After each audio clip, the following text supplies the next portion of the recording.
ஒரு நாள் தன்னுடைய சோதனையை தொடங்குகிறார். அது என்ன சோதனை? ஒரு நாளைக்கு சிறு தொண்டருக்கு அடியவரே கிடைக்கவில்லை. திருச்செங்காட்டங்குடியிலே வழக்கமாக தன்னுடைய இல்லம் தேடி வரக்கூடிய அடியவர்களை உபசரிக்கக்கூடிய சிறு தொண்டருக்கு அடியவர் கிடைக்கவில்லை என்று சொன்னால் அதுவே முதல் சோதனை அல்லவா?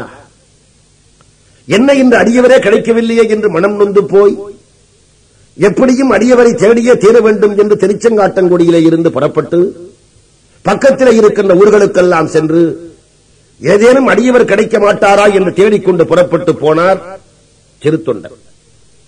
வழக்கம் போலே அடியவரோடு தன்னுடைய கணவனார் வருவார், அவரை உபசரிக்க வேண்டும் என்று திருவெண்காட்டு நங்கை அம்மையார் காத்திருக்கின்றார். இவர் எல்லா இடத்திலும் தேடி ஒரு அடியவர் கூட கிடைக்கவில்லை. அன்று எல்லாம் வல்ல இறைவன் காப்பாளிக வடிவத்திலே வருகின்றார். இவரை சோதிக்க வேண்டும் என்பதற்காக காப்பாளிக வடிவத்திலே வருகிறார். காப்பாளிகம் என்பது வடநாட்டு சைவ வேதியர் வடிவம். தென்னாட்டு சைவ வேதியர் வடிவத்திலே இருக்கிற தோற்றம் வேறு, வடநாட்டு சைவ வேதியர் வடிவத்திலே இருக்கிற தோற்றம் வேறு. தென்னாட்டிலே ஒரு பஞ்சகச்சம், ஒரு ருத்ராட்சம், ஒரு சிகை, இப்பேற்பட்ட தோற்றத்தோடு கூடியவர்களை நாம் சிவனடியார்கள் என்கிறோம். காபாலிகம் என்று சொன்னால் கழுத்திலே இருந்து கால் வரைக்கும் கருப்பு அங்கி, கையிலே மண்டை ஓடு என்கிற பிட்சை பாத்திரம், வலது கையிலே சூலம், இவற்றோடு கூடிய தோற்றத்தோடு காப்பாளிகர் அந்த திருச்செங்காட்டங்குடிக்கு வருகிறார். சிறு தொண்டர் வீடு இருக்கின்ற தெருமுனை வரைக்கும் மிக வேகமாக நடந்து வந்த காப்பாளிகர் அவருடைய வீடு இருக்கின்ற தெரு அதுதான் என்று அறிந்து கொண்டு அந்த தெருவுடைய முனையிலேயே ஏதோ 6 மாதம் பட்டினி கிடக்கின்றவரை போலே தன்னுடைய வயிற்றை பிடித்துக் கொண்டு போகின்றவர்கள் வருகின்றவர்கள் எல்லோரையும் பார்த்து, ஐயா, அடியவர்களுக்கு உணவு போடுவாராமே சிறு தொண்டர் என்ற ஒருவர், அவர் வீடு எது ஐயா? எனக்கு பசி தாங்கவில்லை என்று ஏதோ 6 மாதம் பட்டினி கிடக்கின்றவரை போலே நடித்துக் கொண்டு வருகிறார் காப்பாளிகர். வருகின்றவர்கள் போகின்றவர்கள் எல்லோரையும் அழைத்து, அடியவர்களுக்கு உணவு போடுவாராமே அவருடைய இல்லம் எது? கண்டாதது ஒரு வேட்கை பசிவுடையார் தமை போலே கண்டாரையெல்லாம் சிறு தொண்டர் மனை வினைவி. இவருக்கு உண்மையில் ஒன்றும் பசி இல்லை. கண்டாதது ஒரு வேட்கை பசிவுடையார் தமை போலே கண்டாரையெல்லாம் சிறு தொண்டர் மனை வினைவி.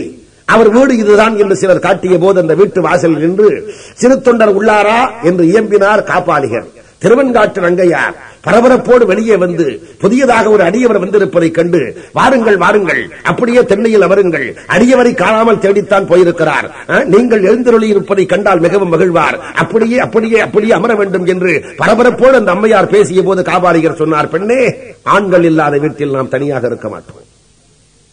இந்த திருச்செங்காட்டங்குடி திருக்கோயிலில் ஒரு ஆத்திமரம் இருக்கிறது அல்லவா, ஸ்தலவிருட்சம்? ஆமாம் சுவாமி, அதன் கீழே நாம் இருப்போம், அந்த சிறு தொண்டன் வந்தால் வரச் சொல் என்று சொல்லிவிட்டு நேராக புறப்பட்டு திருச்செங்காட்டங்குடி திருக்கோயிலுக்கு போய் அந்த ஆத்திமரத்தின் கீழே அவர் அமர்ந்திருக்கிறார். தன்னுடைய கணவனார் வந்து ஏன் அடியவரை விட்டுவிட்டாய் என்று கேட்பாரே என்று கலங்கி கிடக்கிறார் திருவெண்காட்டு நங்கை. சிறு தொண்டர் திருச்செங்காட்டங்குடியை சுற்றி இருக்கின்ற ஊர்கள் எல்லாம் போய் தேடி பார்த்துவிட்டு எவ்விடத்திலும் அடியவரே கிடைக்காமல் என்ன செய்வது என்று மனம் நொந்து போய் தன்னுடைய இல்லத்துக்கு அப்படி திரும்பிய உடனே வாசலில் நின்றபடி திருவெண்காட்டு நங்கை சொன்னார், நீங்கள் இல்லாத போது ஒரு அடியவர் வந்தார், நான் இருக்க சொன்னேன், ஆனால் திருக்கோயிலில் தான் இருப்பேன் என்று போய்விட்டார் என்று சொன்னவுடன் சிறு தொண்டர் மிக விரைவாக வேகமாக ஓடிப்போய் திருக்கோயிலில் ஆத்திமரத்தின் கீழே இருக்கின்ற காப்பாளிகர் திருவடியிலே நெடுஞ்சான் கடையாக விழுந்து எழுந்தார். ஆத்திமரத்தின் கீழே வீற்றிருக்கின்ற காபாலிகர் முன் நெடுஞ்சான் கடையாக விழுந்து எழுந்த சிறு தொண்டர் சொல்ல முடியாத மகிழ்ச்சி அடைந்தார். தன்னுடைய இடையில் ஆடையை இருக்கச் சுற்றி, ஆகா, நான் இந்த மிகப்பெரிய பேறு பெற்றேன், தங்களை கண்டேன் என்று மகிழ்ந்தார். காபாலிகர் கேட்டார், ஓ, நீரோ பெரிய சிறு தொண்டர்? சிறு தொண்டரை பார்த்து காபாலிகர் கேட்கிறார், நீரோ பெரிய சிறு தொண்டர்? சேக்காருடைய சொல்லை கவனிக்க வேண்டும். பெயர் சிறு தொண்டர், பெருமை அதிகம், ஆகவே முன்னுக்கு பின் முரணான சொற்கள். நீரோ பெரிய சிறு தொண்டர்? மொத்த மளிகை கடைக்கு போய் இமயமலை பிராண்டு கடுகு இருக்கா கேட்ட மாதிரி, அவனுக்கு வேண்டியது கடுகு, பிராண்டு இமயமலை. நீரோ பெரிய சிறு தொண்டர், என்ன சொல்ல வேண்டும்? சிறு தொண்டர் நான் தான் என்றுதானே சொல்ல வேண்டும். சொல்லவில்லை. அப்படி சொல்லிக் கொள்ளுகின்ற தகுதி எனக்கு இன்னும் இல்லை. சிறு தொண்டன் என்று சொல்லிக் கொள்ளுகின்ற தகுதி எனக்கு இல்லை. ஆனால் நெற்றியிலே திருநீர் பூசுகின்ற அடியவர்கள் அப்படி ஒரு பெயர் சொல்லி என்னை அழைப்பார்கள். பூதி அணி சாதனத்தவர் முன் போற்ற போதேன் ஆயிடினும் நாதனடியார் கருணையினால் உரைப்பார். நெற்றியிலே விவிது பூசக்கூடிய அடியவர்கள் முன்னாலே சிறு தொண்டன் என்று சொல்லிக் கொள்ளுகின்ற தகுதி எனக்கு இல்லை. ஆனாலும் அந்த அடியவர்கள் அன்பினாலே அப்படி என்னை அழைப்பார்கள். பூதி அணி சாதனத்தவர் முன் போற்ற போதேன் ஆயிடினும் நாதனடியார் கருணையினால் அப்படி உரைப்பார்கள். காபாலிகர் சொன்னார், சிறு தொண்டனே, யாம் உத்தராபதியே, புரிகிறதா? வடக்கே இருந்து வருகிறோம். உத்தராபதியே, நான் வந்ததனுடைய நோக்கம் என்ன என்றால் உன்னை காண வேண்டும் என்கின்ற விருப்பம் எனக்கு ஏற்பட்டது. ஆகவே உன்னை காண வந்தேன். நீர் போகலாம். போவாரா சிறு தொண்டர்? அடியவரே கிடைக்காத ஒரு நாளில் தான் எல்லா இடங்களிலும் தேடி போயிருக்கின்ற பொழுது தன்னை தேடி வடக்கே இருந்து நாடி வந்திருக்கின்ற ஒரு அடியவர் கிடைத்திருக்கிற போது அவரை பரிந்து ஊட்டாமல் போவாரா? உடனே சிறு தொண்டர் சொன்னார், அப்படியெல்லாம் சொல்லக்கூடாது. அடியன் மனையில் எழுந்தருளி அமுது செய்ய வேண்டும். அடியன் மனையில் எழுந்தருளி அமுது செய்ய வேண்டும். காபாலிகர் கேட்டார், என்ன சொல்லுகிறாய் சிறு தொண்டனே? என்னுடைய இல்லத்துக்கு தாங்கள் எழுந்தருளி அமுது செய்ய வேண்டும், உண்ண வேண்டும் என்று வேண்டிக் கொள்ளுகிறேன். அடியன் மனையில் எழுந்தருளி அமுது செய்ய வேண்டும். காபாலிகர் சொன்னார், சிறு தொண்டனே, சிறு தொண்டனே, உன்னுடைய வீட்டில் எழுந்தருளி நான் அமுது செய்ய வேண்டுமா? நீ தெரியாமல் பேசுகிறாய். நாம் எப்போது உண்போம் என்றாலும் நீ என்னை அழைக்க மாட்டாய். பக்கத்திலே வா. என்ன உண்போம் என்று தெரிந்தாலும் நீ அழைக்க மாட்டாய். சிறு தொண்டர் பணிவோடு கேட்டார், எப்போது உண்பீர்களோ அப்போது உண்பிக்கின்றேன். என்ன என்ன என்ன உண்பீர்களோ அதை சித்தம் செய்துவிட்டு வந்து தங்களை அழைக்கின்றேன். சிறு தொண்டனே கவனி, ஒரு ருது என்றால் எவ்வளவு மாதம்? ஒரு ருது என்றால் 2 மாதம். 3 ருது என்றால் எவ்வளவு மாதம்? 3 ருது என்றால் 6 மாதம். 6 மாதத்திற்கு ஒரு முறைதான் நாம் உண்போம். போ. இப்பொழுது என்ன செய்வார் சிறு தொண்டர்? 6 மாதம் காத்திருக்க வேண்டும். அதை பற்றி ஒன்றும் அவர் கவலைப்படவில்லை.